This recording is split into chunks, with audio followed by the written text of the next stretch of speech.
Welcome back to path to glory with Preshita. आज आपण इनविक्टिस ही poem शिकणार आहोत.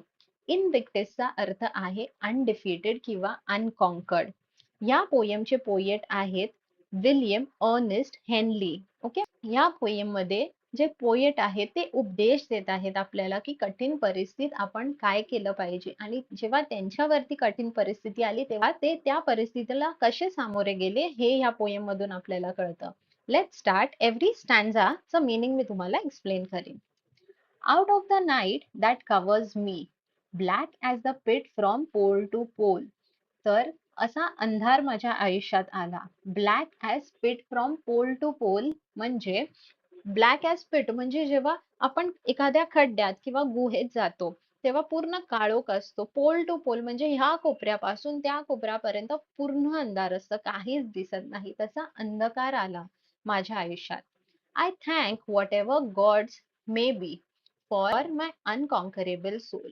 तर मी त्या देवाला, जो आहे की नाही आहे मला माहिती नाही, पण मी त्याला आभार मानतो, त्या देवाचे आभार मानून त्यांनी मला अनकॉन्करेबल अनडिफिटेबल सोल दिली. म्हणजे एवढ्या कठीण परिस्थितीत सुद्धा मी त्या परिस्थितीला सामोरे जाऊ शकतो म्हणून मी आभार मानतो. In the fell clutch of circumstances, I have not winced or cried aloud. तर एवढी कठीण परिस्थिती आली. इन द फेल क्लच म्हणजे जी परिस्थिती आहे, आपण बोलतो ना चंगुल में फस गए.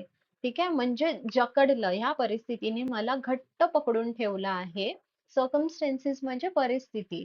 I have not winced nor cried aloud म्हणजे मी शांतपणे या परिस्थितीला सामोरे गेलो. मी रडलो नाही, बोंबाबोंब केली नाही, आरडाओरडा केला नाही, गपचूप ओके या परिस्थितीला सामोरा गेलो.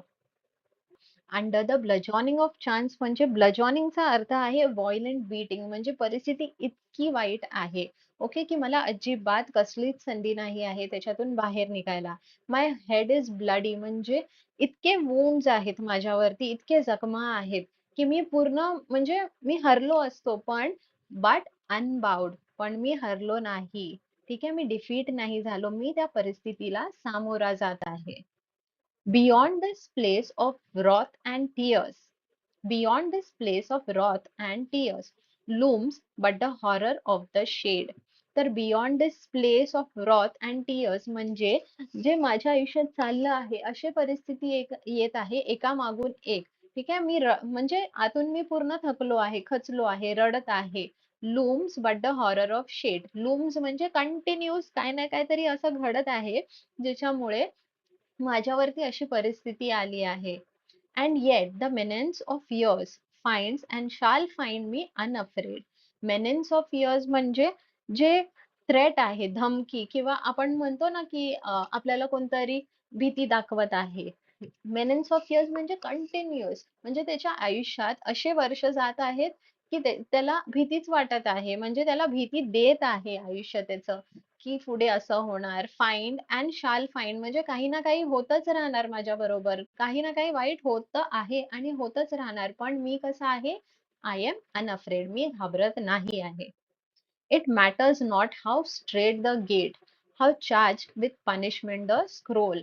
तर कितीही स्ट्रेट असू दे किंवा नसू दे गेट, म्हणजे मी ज्या रस्त्यावरून चाललो आहे तो सरळ असू दे किंवा उबड असू दे किंवा नॅरो असू दे.